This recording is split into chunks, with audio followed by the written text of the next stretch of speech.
happening, you guys? Welcome back to the Let's Go Win podcast, where we are here to help you be happy, healthy, wealthy, and get better every single day.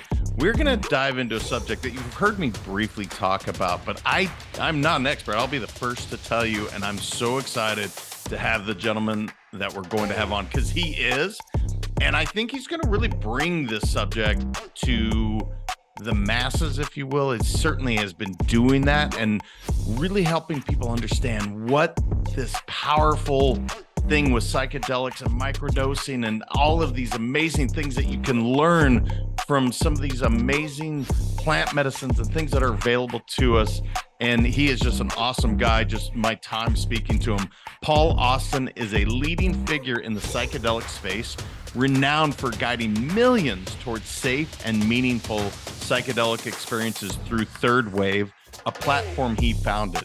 He's featured in notable media outlets and pioneers the integration of psychedelics, personal growth, and career success.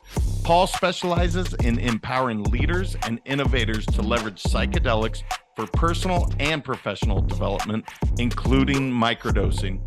His expertise extends to mentorship and purposeful psychedelic use, showcased in his book, Mastering Microdosing. His focus on merging psychedelics with professional growth is evident in the Psychedelic Coaching Institute. Paul, what is up, brother? How are you? JM, I'm good. I'm as I mentioned before we went live, I'm in Costa Rica right now. We're hosting a training program for our practitioners, and I'm good. It's good to be in the jungle, and I'm stoked to talk about microdosing and plant medicines today. I think your audience will really hear it from a new lens, and I'm always excited to bring that energy to an interview. Brother, I couldn't agree more. And the place you're coming from, for those that don't know, La Fortuna or Arenal in Costa Rica, it's magical. So what Paul's going to be bringing to that audience there is truly remarkable, bringing them to that sacred spot. So I'm excited for you to do that. But man, let me just go with a really basic one, but how did you get into microdosing? How did this become a thing that's helping so many people experience through, like you said, a different lens, experience all that the benefits are? How did you get into it, brother? So my story starts at the age of 16. I grew up in a pretty traditional religious family, more progressive, not overly conservative, but that morality was strictly determined by the church every Sunday for many hours. So my parents had, through that upbringing, but also through a lot of the, I would say, propaganda in the 70s and 80s about psychedelics and cannabis, they were, very skeptical and worried about what those could entail. And so at the age of 16, my parents found out that I had smoked cannabis a few times with a friend. They sat me down, and my dad, he looked over at me, and my dad's a very sweet guy. We have a great relationship, but he looked over at me and said, I haven't been this disappointed since my brother passed away in a car accident 35 years ago.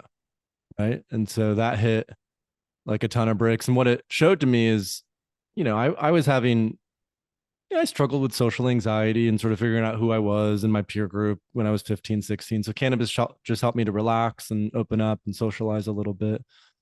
And it became clear in that interaction that there was a distinction between who I was becoming, and what my parents believed and what they were raised in. And so fast forward a few years, and the same friend that introduced me to cannabis introduced me to LSD. And I had, at the age of 19, my first profound experience with a high dose of LSD, not a microdose, because microdosing at that point in time was not really a thing. I had a profound experience with a high dose of LSD, and that really set me down this path of releasing a lot of the guilt and shame that I had been conditioned into as a result of being raised in a religious environment, and committing to a path that I knew would be unconventional. So from a lot of that early psychedelic work, I was really inspired to travel. So through my 20s, I traveled to over 80 countries. I lived in Turkey, Thailand, Budapest, Lisbon, Mexico, digital nomad, working online, building my first business, which was a teaching English business, just an online platform for how to speak English better. And as part of that path in 2015, when I was living in Budapest, I was again working with a high dose of LSD with a couple friends. And at that point in time, Tim Ferriss and Joe Rogan were starting to talk openly about psychedelics. There was more clinical research coming out about psychedelics from places like NYU and Johns Hopkins. And cannabis was really being reevaluated, not as something that should be prohibited, but as something that should be available with specific guardrails. And I'm happy to revisit that, because I think cannabis is a very tricky substance, especially with how available it is. I'm not necessarily a huge fan of it any longer. But all of that was being reevaluated, and it was like, I think psychedelics generally are going to be reevaluated, and microdosing is a great entry point for those who are skeptical, for those who are hesitant, for those who don't necessarily want to jump in the deep end right away. So in 2015, I started Third Wave and just started educating the public, writing guides and blog posts. I started a podcast in 2016. And at that point in time, to bring it back to my parents, they were still skeptical, right? They were like, I don't know about this, right? It's illegal. It must be dangerous. And in 2018, Michael Pollan, who is a well-known author, wrote a book called How to Change Your Mind. And my dad and I have a relationship where it's like, I'll send him a book to read and he'll send me a book to read and we'll talk about it. So I sent him that book to read.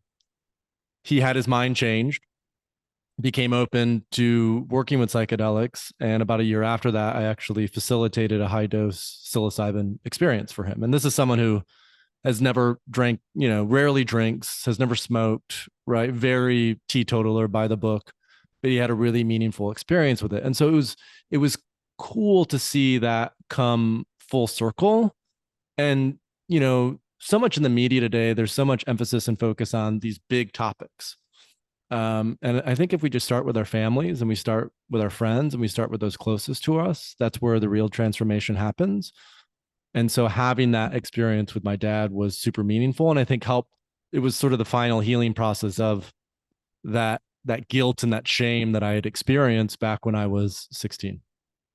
Wow. What a roller coaster, if you will, for your dad to make that comment about the brother passing to now actually going through something you facilitated, through opening his eyes.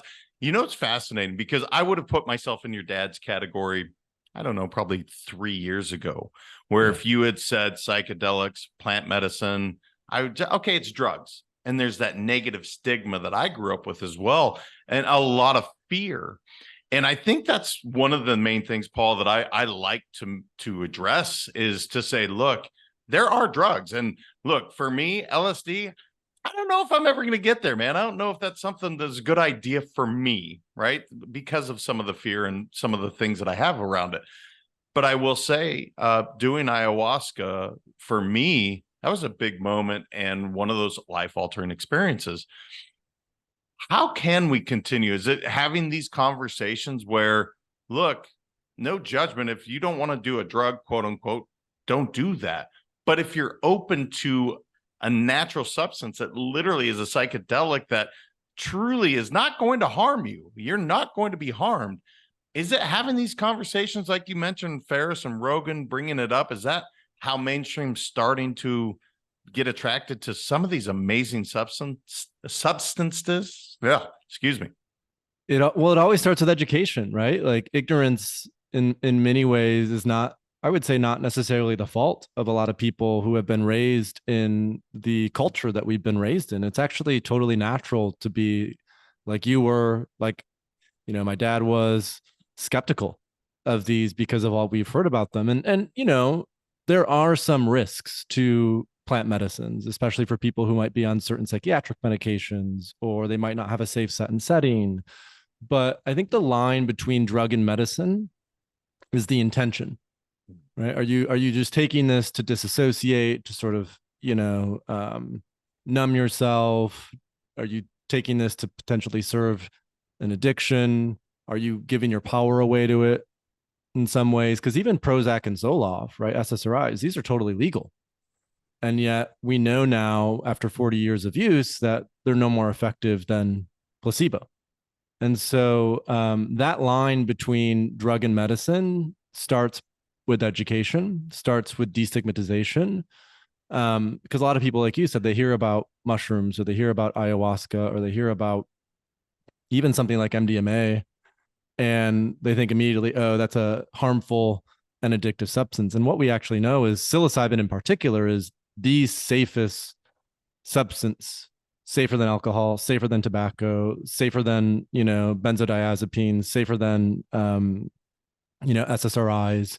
It is the safest substance that we have available. So, you know, back when I started Third Wave in 2015, probably like maybe 15 to 20% of people at that point in time were aware of this, let's say, nuance, because it is a level of nuance, what I call psychedelic literacy. But the vast majority of people were not on board. And the University of Cal Berkeley recently did a survey across the American population, and they found that 65% of Americans support legal psychedelic assisted psychotherapy. 2/3 of Americans support legal access to this, which, if you think in just 7 or 8 years' time to see a 3x basically increase, shows how many people are having really meaningful and healing experiences with it. I find that a lot of folks, when they go and work with plant medicine, they tell a friend or two, and that has a really big impact on changing someone's mind. And also, there's been a lot more research, especially the last 2-3 years, because I think over $2 billion has now been invested into the psychedelic space. A lot of that is going into research and drug development. So that combination of education, research, and just sharing our stories, because the truth is, as you experienced working with ayahuasca, and as many experienced working with ayahuasca, it can be intense. It's not necessarily for the faint of heart. I often call it like a rite of passage, an initiation. So people have to come into that when they're ready. And you can't necessarily, it's not good to push someone into it. But if we share our personal stories, so often people will go and work with plant medicine. They'll come back and, their spouse or their friends or their colleagues will say, wow, something, has really changed with you. Like, what happened? What did you do? And so just even having the chance to speak from that perspective is so powerful for people to hear. Yeah, man. And it is one of those experiences. I think what finally for me, you said to be called to it. And I had briefly told you off camera, kind of my experiences. These things kept coming up, and I believe in threes. Well, that third time I said, all right, I'm being called to this. And I'm so glad that I did. And I don't want to make this about my experience, but what I would say is, going from such a closed-minded, which I never want to be closed-minded, man. That's my biggest thing, is to be growth-minded. But I was so closed-minded in that, again, I'm using air quotes, drug category, to coming all the way over to where every person I talked to said, it will change your life. And they meant it very, very authentically. They meant it in a way that is like, this is a radical shift. And I've not heard a bad experience specific to ayahuasca, just that alone. Right. And I'm so glad that I did that. So if anyone's listening, you're even remotely, I can't wait to connect you with Paul, myself, anyone, just to talk about this. I want to talk about, and I know you help executives, and I have so many experiences with what it did for me, but I want to hear what you're seeing, because I think of some of our entire economy. I think of some of these brilliant minds. They're all going, and they're going to Nevada, to the desert, and they're doing Burning Man. I mean, major executives, there's a reason for this. And what I think you're teaching is even maybe a safer way, a more controlled way to release some creativity. Talk to me about these leaders, what they're going to gather and get from the microdosing and some of the stuff that you're teaching, because it's clearly working for the Silicon Valley, man. They're going there to experience something. And this is, I think, why psychedelics are so powerful in a very positive way. So I'm a big history buff. I studied history in undergrad. I love to learn about how history informs current trends and patterns. And what a lot of people don't know is in the 50s and 60s, LSD was totally and completely legal. And there were actually over 1,000 clinical papers published on the efficacy of LSD to treat alcoholism, addiction, end of life anxiety, depression, autism, many other things. And some of that research was done in Palo Alto at Stanford University. And a lot of those people who either directly participated in the clinical trials or were in the general area when they were going on started to work with LSD. And what they found is that the state that psychedelics put you in is this very interconnected state. And so what came out of that was this desire to create technology like the computer, like the internet, like even smartphones that would help us to remain connected, to open up even more connection, right? So, and of course, probably most listeners, but if they haven't, have heard this, Steve Jobs said LSD was one of the 3 most impactful things that he ever did. And so if we look at executives today, people in leadership positions, with the advent of automation, artificial intelligence, technologies that really help to get things done, let's say what I would call convergent thinking, there's a way in which in the last 60 years, especially, but in the last even 5 to 10, and looking at this decade, a lot of those rote tasks that need to get done will be handled by machines. And so it really opens up the question like, well, how do you stay in a way competitive, cutting edge, at the top of your game? And part of that is looking at how you can continue to solve problems that people are having through a creative lens. And so neurobiologically, when we work with psychedelics, what's happening is there's an increase in production in something called BDNF, brain-derived neurotrophic factor, which is a precursor to neuroplasticity. So especially in today's day and age with how fast-paced everything is becoming, we don't really know what the next year, if not the next 5 to 10 years, is going to hold. Psychedelics are a really fantastic tool to help us to continue to adapt to new circumstances through their impact on neuroplasticity, right? So much of great leadership is asking the hard questions and looking at things as they are, not as we wish they were. And when we really look at things as they are, then we know what has to get done. And that also requires a level of courage. And so I would say if it's 2 things, it's the impact on neuroplasticity and creativity. And then what a lot of people find is when they start to microdose, when they start to work with even ayahuasca or other plant medicines, all of a sudden they're willing to make difficult decisions and have difficult conversations that they may not otherwise have had. And the reason for that, if we look at, again, from a neurobiological perspective, is when we work with psychedelics, the fear response from the amygdala is downregulated. So the amygdala is a tiny almond-shaped, piece of our brain. It's the reptilian brain. And in new circumstances, if we're uncomfortable, if we're in an uncertain context, that fear response will get quite significant if we have to have a difficult conversation or whatever it might be. And so psychedelics help to downregulate that response, which enables leaders to have the courage to make the difficult decisions that they need to make. So neuroplasticity, courage, and then I think a big thing that more and more leaders are coming into is stepping out of the purely type A, over mental perspective and coming into a more, I would say, compassionate and heart-centered lens. And it doesn't mean that we have to be soft. It doesn't mean that we have to, still not do the hard thing and make the difficult decision. But I think finding balance between the mind and the heart is also what psychedelics are teaching more leaders, so they can become better listeners, so they can be more compassionate. Because so much of work these days is about, and what it always has been, is teamwork. Businesses are becoming less hierarchical, more decentralized. And when you have a more decentralized environment, a lot of it is how do you build and elicit trust through listening. And so I think psychedelics often help with that as well. Yeah, I will say the creative side is just so appealing to me, to where if you can do something where you're not and this is why I'm excited to ask this question. I will get to it.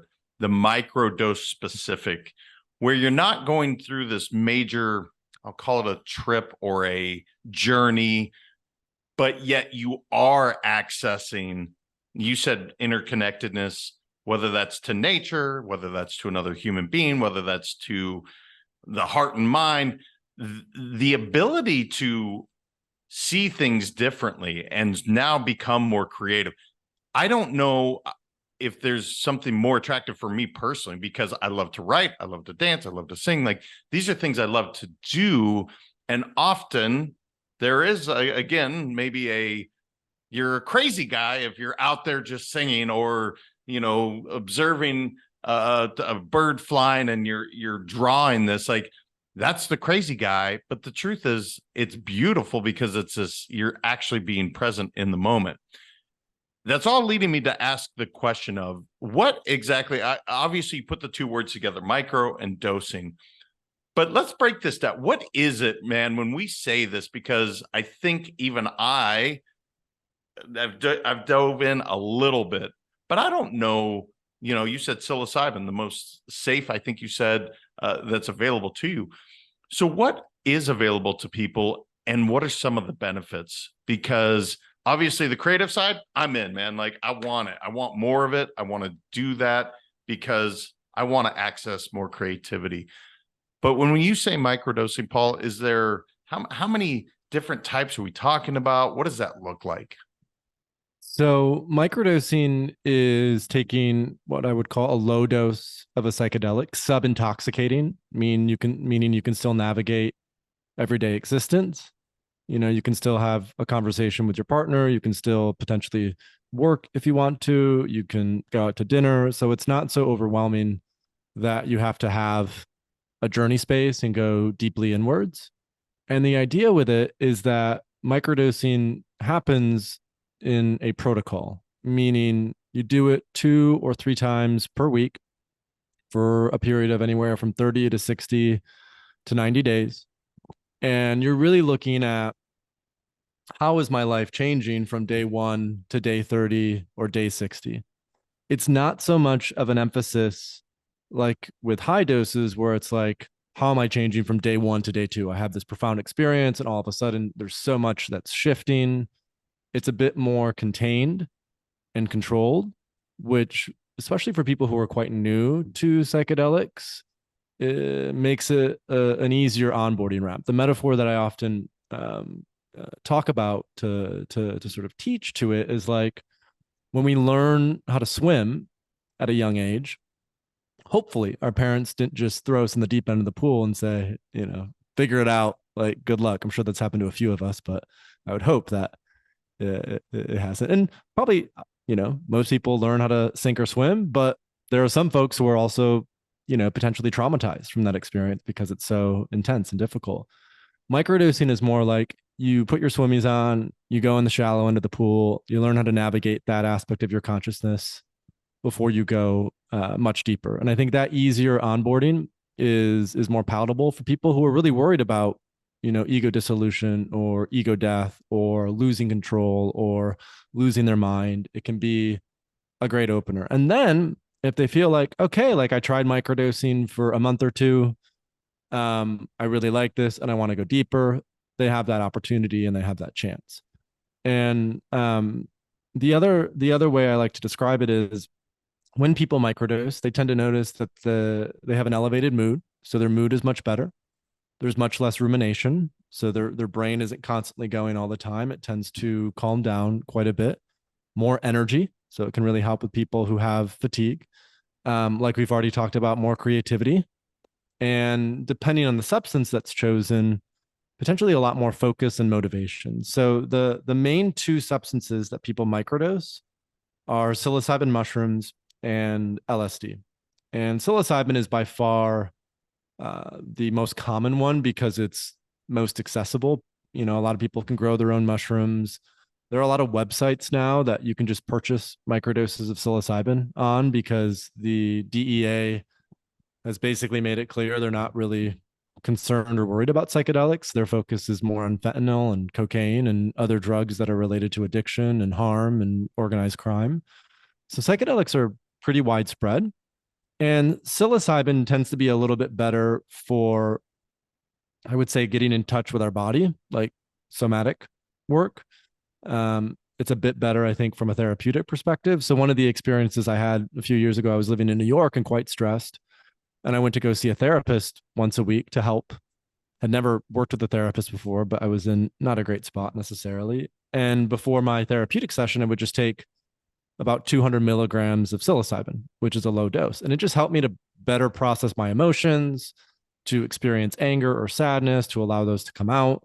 But again, not unlike something like ayahuasca, it was more contained. It wasn't like a ton that all came out at once. Now, I've also worked with ayahuasca and that can be very healing, but it depends on where you're at and your intention. And then my favorite psychedelic and the one I've worked with the longest, I don't really work with it too much anymore. I'll do it here and there, is LSD. And LSD is more dopaminergic, meaning more dopamine with LSD, which is why it's used and has been used in places like Silicon Valley, because dopamine is tied to focus, attention, and motivation. So folks who may be interested in more of the performance or productivity or creativity side tend to kind of go more for LSD. Again, the challenge is it's highly illegal. It's not necessarily accessible. So again, psilocybin tends to be a better starting point for folks. And then the final thing I'll say is, when you're looking at day 1 to day 30 or day 1 to day 60, to take a break, maybe for 2 or 3 weeks, to assess and evaluate, okay, over the last 30 or 60 days, how has my life shifted?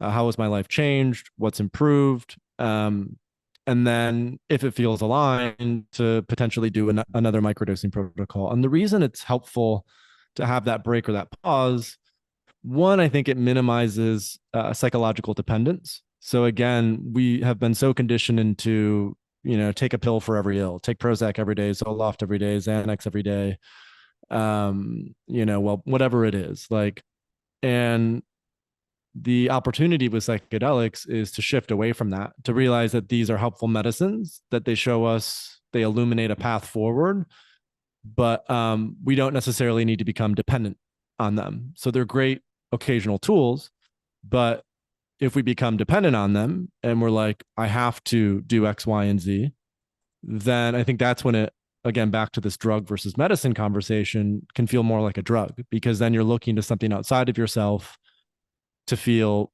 normal, let's say. And again, with all of this, it's like some people who are depressed, they need to start. Some people who have been struggling with addiction, they need to start. It's a great thing to get us out of a rut. It's a great catalyst, but it's not necessarily something that, we should do every day for the rest of our lives. Yeah, I'm curious, when you're doing it, are you doing a lot of journaling, reflection throughout? Is that a big part of as you microdose? Because again, when I think of whether it's LSD or psilocybin, like, I would want to capture. I like to capture my thoughts and like, holy shit, man, how did I get there? And I clearly connected with my subconscious or my, it got deep. Do you typically journal a lot? Is that a common practice that you suggest, Paul, as you're doing it? And then I can't wait to hear what you're working on in Costa Rica, because I think this is awesome that not only are you like, okay, I'll take you through this journey, but now you're teaching people, I believe, as well, on how to really maybe not only just facilitate, but how to bring this even more to the mainstream. So, as I said, microdosing is a great catalyst, and psychedelics generally are a great catalyst because they improve neuroplasticity. It makes it easier to adapt and integrate new patterns and habits and behaviors. So what a lot of people do, and what we coach a lot of folks on, is look at microdosing as a tool to commit to a meditation practice every day, to commit to journaling every day, to maybe commit to having that difficult conversation with a partner or spouse that needs to be had, to move more and get outside and get in that flow. So I think generally speaking, since I've worked, for me personally, because I've been working with psychedelics for quite a long time, 14 years now, and since I started working with psychedelics, it really put me down a path of personal development and, optimization. those aspects and elements are so woven into my everyday life, journaling and meditation and practicing difficult conversations, that it's something I more naturally do. And I still have challenges. I still have, times where I'm struggling. I still have times where I, sort of get off the wagon, if you will, and microdosing or psychedelics can be helpful to get back on that, because microdosing in and of itself is not going to, do all the work for you. In other words, like whether we go and drink ayahuasca, whether we take a low dose of a psychedelic, we still have to be fully committed to this process of growth and development, right? We still have to feel like I'm not relying on something external to make this happen. I'm doing this because I want to change. And microdosing and psychedelics are just a tool that make that easier. And the reason they make that easier is because they get the ego out of the way. And the ego is trying to keep us stuck in the same place. And when we can get the ego out of the way, even temporarily, all of a sudden the most important things that need to be discussed and talked about are discussed and talked about and handled. So journaling is critical. I love cold plunges and breath work, right? So I have my various practices that I'll weave in. And that's really been central then to what we've taught these practitioners that are starting to enter into our training program. So about 2.5 years ago, we just noticed, so much of the emphasis in the psychedelic space is on the therapeutic applications of psychedelics. And for good reason. The clinical research is outstanding. MDMA for PTSD, it's 3x as effective as conventional treatment. Psilocybin for depression is 2 to 3x as more effective than conventional treatments. And MDMA will likely be made, legalized by the FDA next year to treat PTSD, right? So it's the importance for mental health, the importance for therapy can't be understated. And as we've talked about today, and as my own path has shown, I'm really interested in psychedelics to help us become what I call better leaders, better lovers, and better listeners. And so we created a training program for executive coaches, holistic health coaches, life and relationship coaches, and even clinicians who want to step outside the very sort of limited therapeutic lens and look at, how do I work with a client in the full scope of who they are, not just in where they were or what had happened to them in the past, really inspiring them to build and create a new life, to have the courage to, leave what's comfortable and seek out something new. And so our whole training program, right, what's so important with psychedelics is that we sort of walk the path ourselves. So we already talked about this, like we go and we work with ayahuasca or we work with mushrooms, and it's a great time to communicate how that's impacted us because we ourselves have gone through that. So we can talk about it from a place of integrity.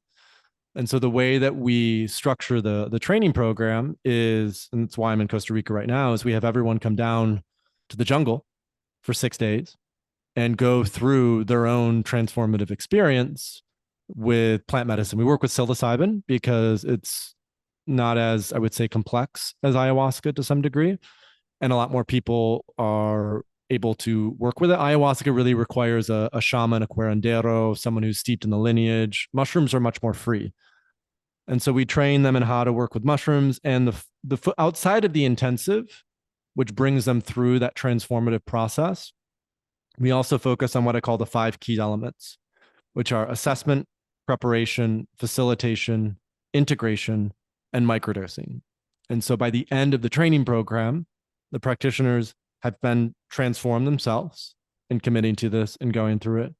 And they also have a lens through which, they can start to work with clients in this way. And the emphasis isn't so much on guiding. Guiding is like, if actually guiding psilocybin experiences or ayahuasca is a particular skill set, but it's much more around, if you're an executive coach, you're a health coach, and you're already working with clients and you want another tool to add to that toolkit, psychedelics, I think, are one of, if not the most potent tools that we can weave in. And they're a great adjunct with meditation, with breath work, with journaling, with, somatics, with other practices. But I really see them as sort of the apex of modalities. And because of that, because of how catalytic they can be, they also require a lot of care, a lot of education, a lot of training. And so again, So when people leave, they feel like, okay, I have the confidence and the ability. I've walked this path myself. Now I can help other clients walk a similar path of transformation.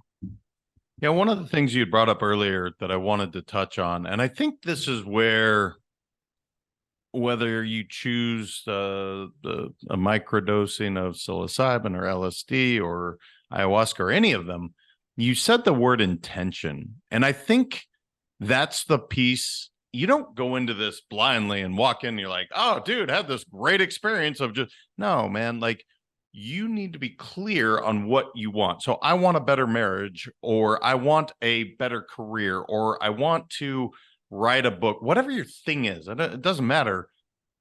How important is that, brother, that we come in and we're like, this is my intention. Now, that doesn't mean that's what I'm going to get at the end of the rainbow, right? Like, as I go through that experience, my intention could shift.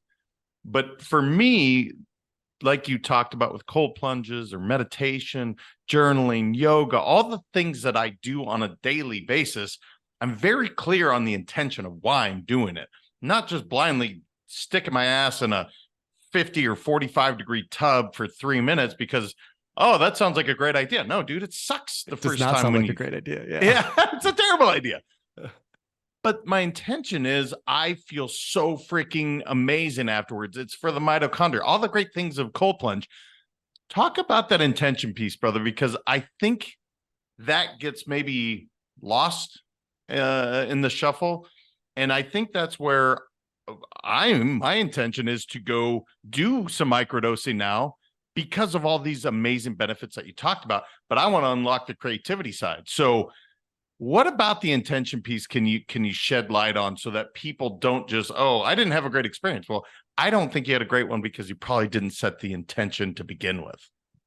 So intention is, like, I would say, the thing, the most important thing, because when we work with psychedelics, whether it's a microdose or a high dose, our mind becomes incredibly expanded. And so if we don't have a clear intention, it can get very chaotic. It can get even sometimes difficult. We forget why we're there, right? So having that intention keeps us grounded. And it's almost like a mantra, right? Where, like, and even in ceremony, sometimes I'll have like a one-word mantra, like surrender or love or connection. And it's something that I continue to come back to as a thing that reminds me of why I'm there. Because the cold plunge is a great example, right? Where I cold plunge myself, usually 40 degrees. It never gets easier. It always sucks. I'm always like, oh, like, am I really doing this? But like you said, I know why I'm doing it. So I'm willing to go through that and, not be in a really comfortable place, because on the other side, I'm more focused. I have, I sleep better. I feel healthier in general. And so with psychedelics, that's also important, because kind of what you alluded to is, with these plant medicines, we often get what we need and not necessarily what we want, right? And so we may have an intention coming in. Like, one of the projects I started was a legal psilocybin center in the Netherlands. And so it was more of a wellness center. And so people would come in being like, I want clarity on my next step in my career. I want clarity on, what I'm going to do in retirement. I want clarity with, this new creative project that I'm working on. And time again, for a lot of folks who were relatively new to this, what they often got was, oh, like, I didn't realize how much I love my partner, or how much I love my kids, or how much I love, like, there was just a big heart opening that was a great reminder of the importance of relationships and being relational. And high doses, I think intention is particularly important, because, like you said, if things, like, sometimes within an ayahuasca journey, it can be difficult. There can be challenges that come up. It's not necessarily all rainbows and butterflies. I mean, it can be that too. I've had ayahuasca experiences that are just totally blissful and full of joy. But when it gets challenging, again, coming back to that intention, coming back to the breath, even helps us to regulate our nervous system through those more difficult and challenging moments. And I would say the same is true for microdosing. The more intention you have coming into it, the more you'll get out of it. So you even talked about, oh, like, my intention would be microdosing for creativity. Well, if, I was working with you, I would ask you, what are practices that, you could commit to in the next month or two that you combine with microdosing. So let's say you're like microdosing three times a week. On your microdosing day, let's say you take it in the morning first thing. What's a morning practice that you could do that would help to facilitate greater creativity for you? For some people, it's going for long walks. For some people, it's doing stream of consciousness journaling. For some folks, it's picking a really difficult problem and just sitting with it and meditating with it. And so intention then informs the other modalities that we combine microdosing with to ensure it's as efficacious as possible. Other people may have the intention of, I want to be healthier. I want to eat healthier. I want to move more, you know? So if you want to eat healthier, practice mindfulness, right? Practice, if you're going to go reach for that processed food or that sweet, right? Look at how microdosing could help you to go, actually, I don't want that, right? I don't need that. That's actually not in my greatest good. So I'm going to say no and pass. So I think that sense of intention, especially with microdosing, helps to connect the dots. It really helps us to commit to the practices that we know are going to be most beneficial based on the intention that we have for that 30, 60, or 90 days. I have like 1,000 questions, and I'm like, I'm not going to get them all in. You know what I want to do? I want to give you that I didn't know enough to ask you, Paul, this question moment where you're like, dude, you should have known to ask this. So you can share it with the audience, because literally you touched on creating that space in the Netherlands. Well, I studied there, man. That's freaking amazing what you did. Yeah. Thailand, one of my favorite places to visit in the world. Like, I could ask you 1,000 questions, but I want to give you the chance just to be like, hey, man, let's make sure to share this to wrap this thing in a bow, because you're fascinating, brother. I could listen to you all day long. Thank you. What do you want to make sure we share before we wrap up? For me, my North Star is sovereignty, right? Feeling like I'm a sovereign human, feeling like freedom is what I commit to, feeling like I don't give away any of my power and that I hold it all inside of me, knowing that with every choice and decision that I'm making is intentional. I think owning sovereignty, bringing that back in is, you know, we so often give up our power to media, to drugs, to food, to even partners, and sovereignty, I think, is the most like the greatest good, because when we become sovereign as individuals, we naturally create a more sort of a field of freedom around us, so people feel as if they can truly be themselves. You know, back to the story that I had with my dad, it's like when that happened, I didn't feel like I could fully be myself. I feel like a part of me was stigmatized or ashamed or being, you know, and psychedelics really helped me to let go of that and release that and sort of reclaim my sovereignty as a human. So that for me is, yeah, it's just the North Star. It's a thing that the sort of larger intention that I often come back to. Well, you and I are 100% in agreement there. Freedom it's my only thing at this point. And there were times I lost it, brother. And I don't know how, man, it happened so fast. But I think a lot of listeners can feel that, right? You said your North Star, the most important attribute for me is freedom and how quickly it can be lost. But yet there are modalities, or there's these amazing medicines that are available to get you back to you. That's what I think is incredible. Paul, I want to get you back to going and helping those amazing folks in Costa Rica. But if somebody listening is like, dude, I want Paul in my life. I want some more of this microdosing talk. Where can they find you, brother? What's the best place to reach you? Yeah, I would say if there's anyone who is interested in doing deeper one-to-one work with psychedelics, you know, I work with a few one-on-one clients where I bring them through a 6-month container with higher doses and microdosing to facilitate the transformation. So my personal website is paulaustin.co, and you can reach out through there if that feels like, oh, I might be interested in exploring this. I would say for people who are pretty new to this and just want to get a lay of the land, Third Wave, thethirdwave.co. We have guides about every psychedelic. We have a podcast, which you will be on at some point in the next couple months. We have a directory of retreats and clinics and coaches and therapists that you can work with. And then we also have a private community that you can join and be a part of. So I would say if someone just wants to get a lay of the land, kind of dip their toes in, Third Wave, thethirdwave.co. And then if there are any practitioners, coaches, or those who want to become practitioners or coaches in the space, check out our training program at the Psychedelic Coaching Institute, and that's psychedeliccoaching.institute. Well, brother, I'm being a coach. I will tell you the way you access so quickly to things that take for years to do, trying to break through to really get to that subconscious level. It's truly a gift of what you've learned and what you teach. So I will say anybody that's struggling with that, reach out to Paul. Anybody that wants to teach it, please do. There's Paul's already touched millions, but we have billions of people that have all sorts of trauma, all sorts of stuff. And there's things available to you. There are resources, and this is one of them. Brother, I just appreciate you coming on. Like I said, fascinating human being. Your experience is amazing, and just thank you for bringing such an authentic, caring way about what you do, man. It's unique in the world, but clearly it's something that you cherish, and I'm just so grateful that you did it on the show.